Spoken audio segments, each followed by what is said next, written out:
Hello കൂട്ടുകാരെ, എല്ലാവർക്കും സുഖമാണല്ലോ? എല്ലാവർക്കും സുഖമെന്ന് വിശ്വസിക്കുന്നു. അപ്പോൾ ഇന്ന് ഞാൻ വന്നിരിക്കുന്നത്, നമുക്ക് എല്ലാവർക്കും ഊണ് കഴിക്കുമ്പോൾ ഒരു അച്ചാർ എപ്പോഴും നമ്മുടെ കൂടുതൽ ഭയങ്കര ഇഷ്ടമല്ലേ?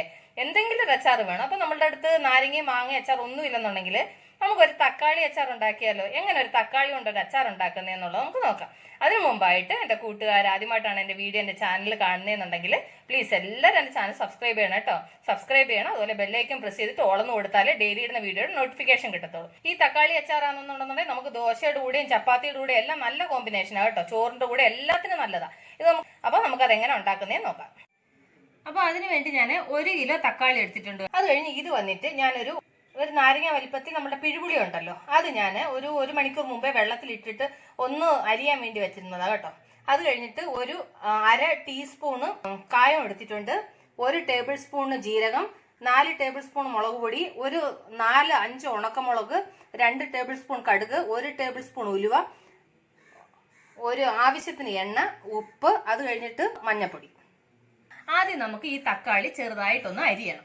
തക്കാളി ഇതുപോലെ ചെറുതായിട്ട് അരിഞ്ഞോട്ട് വന്നു. ഇനി നമുക്ക് എന്നാ ചെയ്യണമെന്ന് അറിയാമോ? സ്റ്റൗ കത്തിച്ചിട്ട് പാൻ അടപ്പിലോട്ട് വെച്ചിട്ട് നമുക്ക് ഈ തക്കാളി ഒന്ന് വേവിക്കണം. അപ്പം പാൻ നന്നായിട്ട് ചൂടായി അതിലേക്ക് നമുക്ക് 1 ടേബിൾ സ്പൂൺ എണ്ണ ഒഴിച്ചു കൊടുക്കാം. എന്നിട്ട് അതിലേക്ക് നമുക്ക് അരിഞ്ഞു വെച്ചേക്കുന്ന തക്കാളി ഇട്ട് കൊടുക്കാം. ഇനി ഇത് നന്നായിട്ടൊന്ന് വെന്തുടയണം കേട്ടോ. അപ്പം നമുക്ക് ഇത് കുറച്ച് നേരം ഒരു മീഡിയം ഫ്ലെയിമിൽ വെച്ചിട്ട് ഇത് നന്നായിട്ട് നമുക്ക് ഇതിൻ്റെ വെള്ളമെല്ലാം വറ്റി നന്നായിട്ട് വേവണം. അപ്പോൾ നമുക്കിതൊന്ന് അടച്ചു വെക്കാം. അപ്പോൾ ഇത് ഇവിടെ ഇരുന്നൊന്ന് വേവട്ടെ, അതിൻ്റെ വെള്ളമെല്ലാം വറ്റി നന്നായിട്ടൊന്ന് ഫ്രൈ ആവണം. തക്കാളി ഒരു 70% ആൾറെഡി വെന്തിട്ടുണ്ട് കേട്ടോ. ഇതിലേക്ക് നമുക്ക് എടുത്തു വെച്ചേക്കുന്ന പുളി നമ്മൾ വെള്ളത്തിലിട്ട് വെച്ചിട്ടുണ്ടല്ലോ, അതിൻ്റെ ജ്യൂസ്. നിങ്ങൾക്ക് പുളി എത്ര വേണം അതിനനുസരിച്ച്. ഇപ്പോൾ അച്ചാറല്ലേ, അച്ചാറിന് ഇച്ചിരി പുളി നിന്ന് കഴിഞ്ഞാൽ നല്ലതല്ലേ, അതുകൊണ്ട് ഞാനൊരു 2 ടേബിൾ സ്പൂണോളം ഒഴിച്ചു കേട്ടോ. നിങ്ങളുടെ പുളിക്ക് അനുസരിച്ച് നിങ്ങൾ ചേർത്തോണം കേട്ടോ. അച്ചാറിന് ഇച്ചിരി പുളി നിന്നു കുഴപ്പമൊന്നുമില്ല, നല്ല ടേസ്റ്റാണ്. ഇനി ഇത് നന്നായിട്ട് ഈ തക്കാളിയും പുളിയും എല്ലാം കൂടെ നന്നായിട്ടൊന്ന് വെന്തോടയിട്ട് കേട്ടോ. അപ്പോൾ നമുക്ക് കുറച്ച് നേരം കൂടെ ഒന്ന് അടച്ചു വെക്കാം. അപ്പോൾ നമുക്കൊന്ന് തുറന്നു നോക്കാം. അപ്പോൾ നമ്മളുടെ ടൊമാറ്റോ നന്നായിട്ട് വെന്ത് ഉണ്ടോ, എല്ലാം നന്നായിട്ട് ഉടഞ്ഞിട്ടുണ്ട്. ഇനി നമുക്ക് സ്റ്റൗ ഓഫ് ചെയ്യാം. സ്റ്റൗ ഓഫ് ചെയ്തിട്ട് ഇത് തണുത്തിട്ടുണ്ടല്ലോ, മിക്സിയുടെ ജാറിൽ നമുക്ക് നന്നായിട്ടൊന്ന് അരച്ചെടുക്കാം. അപ്പോൾ ഞാൻ വേവിച്ചെടുത്ത തക്കാളി നന്നായിട്ട് തണുത്തിട്ട് നന്നായിട്ട് അരച്ചുകൊണ്ട് വന്നു. എന്നിട്ട് ഞാനിപ്പോൾ പാൻ അടപ്പിലോട്ട് വെച്ച് പാൻ നന്നായിട്ട് ചൂടായി. ഇതിലേക്ക് നമുക്ക് ഞാനൊരു ചെറിയ ബൗളിന് 1 ബൗൾ എണ്ണ എടുത്തിട്ടുണ്ട് കേട്ടോ. അച്ചാറിനല്ല, അപ്പോൾ അച്ചാറിന് ഇച്ചിരി എണ്ണ കൂടുതൽ നിന്ന് കഴിച്ച് കുഴപ്പമൊന്നുമില്ല കേട്ടോ. അത് നിങ്ങളുടെ ആവശ്യത്തിന് കൂട്ടോ കുറയ്ക്കോ ചെയ്യാം. അപ്പോൾ എണ്ണ നന്നായിട്ട് ചൂടായി. അതിലേക്ക് ഞാൻ 2 ടേബിൾ സ്പൂണ് കടുക്.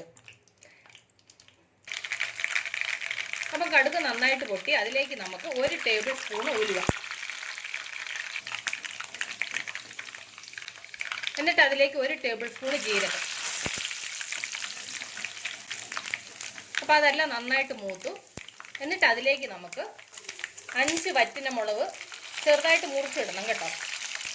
ഒരു 5 വറ്റൽമുളക് എടുത്തു, അത് ചെറുതായിട്ടൊന്ന് മുറിച്ച് അതിലേക്ക് ഇട്ട്. അപ്പോൾ അതുകൂടെ ഒന്ന് മൂത്തിട്ടുണ്ട്. അതിലേക്ക് നമുക്ക് തീ കുറച്ച് വെച്ചിട്ട് നമ്മൾ അരച്ചുകൊണ്ട് വന്നത് ചേർത്ത് കൊടുക്കും.